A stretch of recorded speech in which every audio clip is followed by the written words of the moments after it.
Back live tonight here on In Focus, and thanks for staying on. Two ANC ward councillors in the Matlosana and Emalahleni local municipalities, that's in the North West and Mpumalanga respectively, have been arrested for alleged sexual crimes. The South African Local Government Association says it notes such incidents with deep concern. For a reaction on this, Salga Women's Commission chairperson Ntandokazi Capa joins us. Good to have you, and thank you very much for your time. What do you mean by you noted with deep concern? It is because it's something that is affecting the society, and again, it is affecting us as local government, because the people that are accused of this incident are councillors, and councillors are members of the council and municipalities are members of SALGA.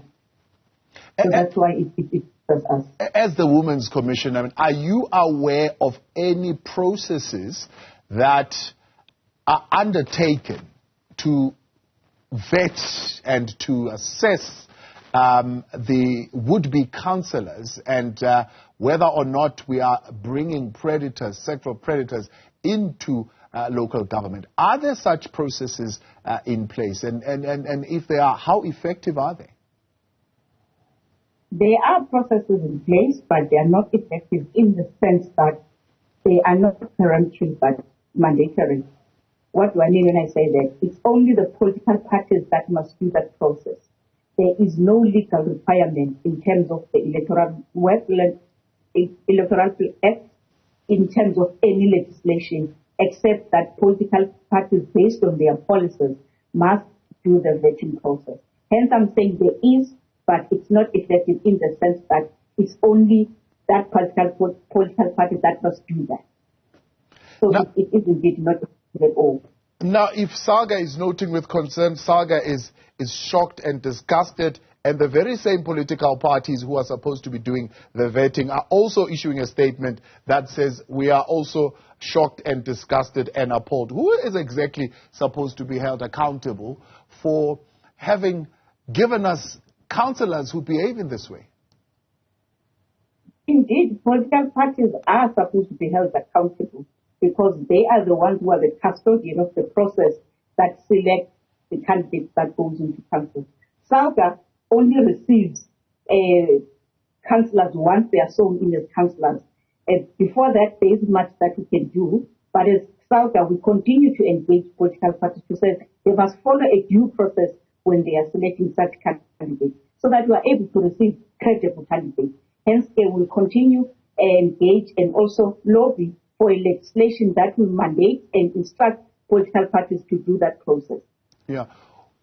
What is missing in our democratic process that gives room for abusers who are masquerading as comrades or as councillors or as community workers? What is it in this democratic process? Because, I mean, by and large, we rely on the IEC at some point to vet these candidates and these individuals who then campaign and then are voted for by the communities. But they come from, in most instances, political parties. Yes, now we've got individuals who do come in there as individuals. But what is missing, do you think, as Salga, in that particular process that certainly could help communities be a little bit more wiser about who comes into those positions?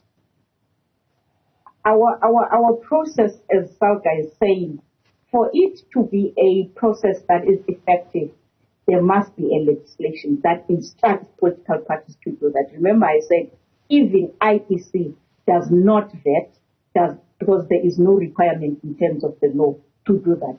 It relies on political parties to submit that particular list. Hence, as Salga, whenever there's going to be elections, we engage, we lobby, we request platforms with different political parties so that we present our position, say, these are the challenges that we're faced with as local government. Therefore, whenever you are choosing a candidate, these are the things that you must follow. So I think what is important and what is key is for us to have a legislation that will force political parties to choose right candidates through a vetting process and a screening process. Yeah. From what we're hearing from two other witnesses now that are coming forward in the matter of the Northwest councillor is that this is repeated kind of action or repeated offense in various ways and in various forms, that it is somewhat not taken seriously, I suppose, when it is raised. Is there some kind of sanction or maybe even a harder punishment that should be put in place for parties themselves if they allow such individuals to make it through, but for the individuals themselves as far as the matters are concerned? In terms of the legislation, there is a code of conduct in relation to the conduct of councillors. Hence, when an incident of this nature, a council ought to establish an ad hoc committee, follow a due process, take a decision.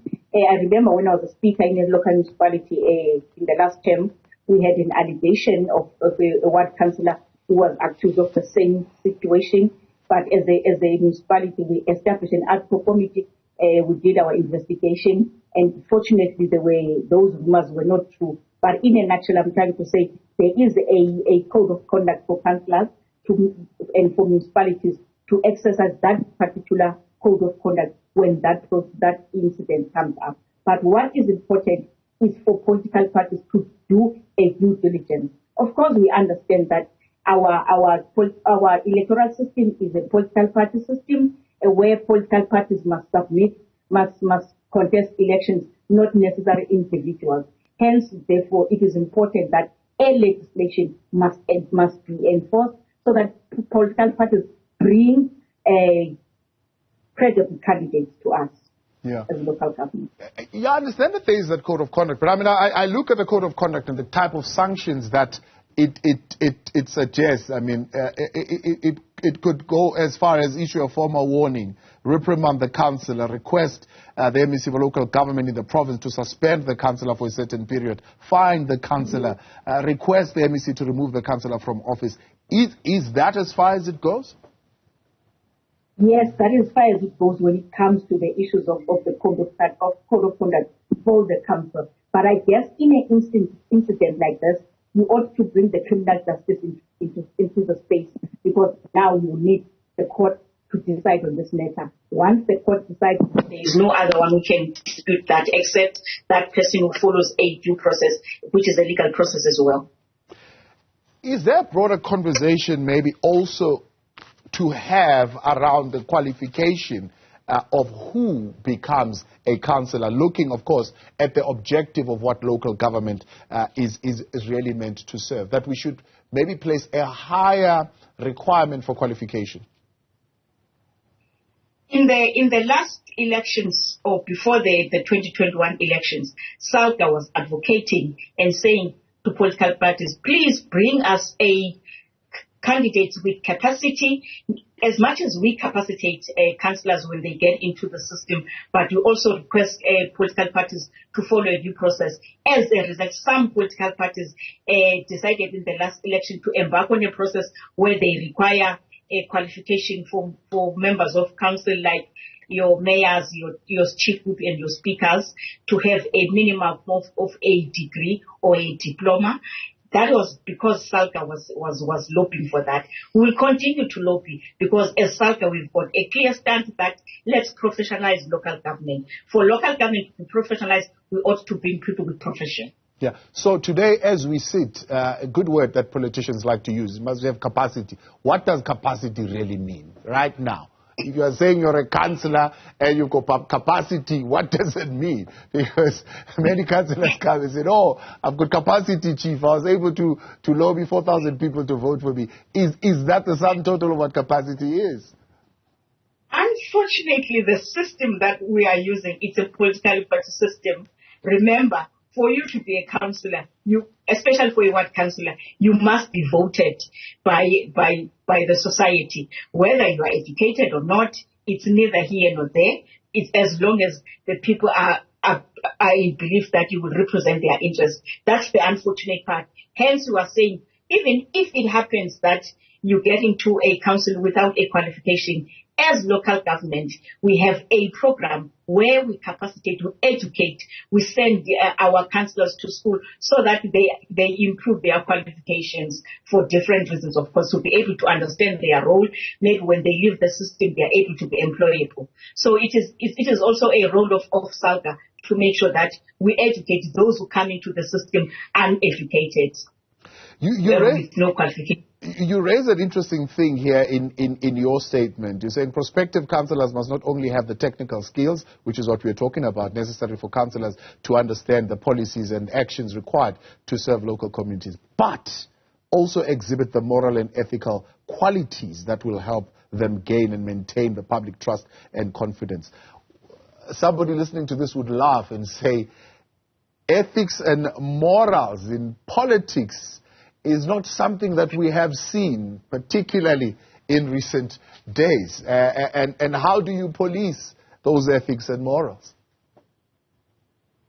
We as Salga were saying, we do have a committee that is called Ethics and Members' Interest, and we encourage that committee to keep on workshopping, educating what is expected of you as a leader, because when you get into the system, you are not just representing yourself, but you are a public representative.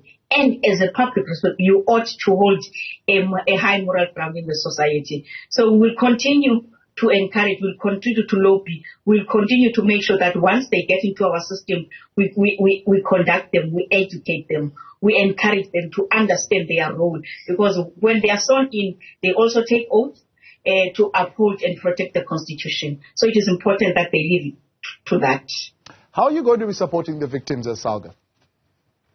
Definitely we will be supporting the victims. We believe the victims. We understand that you are innocent until proven guilty, but as we speak now, we support the victims until proven otherwise. How in practical terms, are we going to see that support? In practical terms, as I have said earlier, we have requested a provincial commissioner to visit the victims, because I am far from now for me to be able to go there, but Salga is at a provincial level as well. So we have requested the province to deal with that issue, to make sure that we support our victims. We do, if we need to go and support them in court, we'll do as such as well. National Chairperson of Salga's Women's Commission, and Ntandokazi Capa. Appreciate your time. Thanks so much for coming on tonight.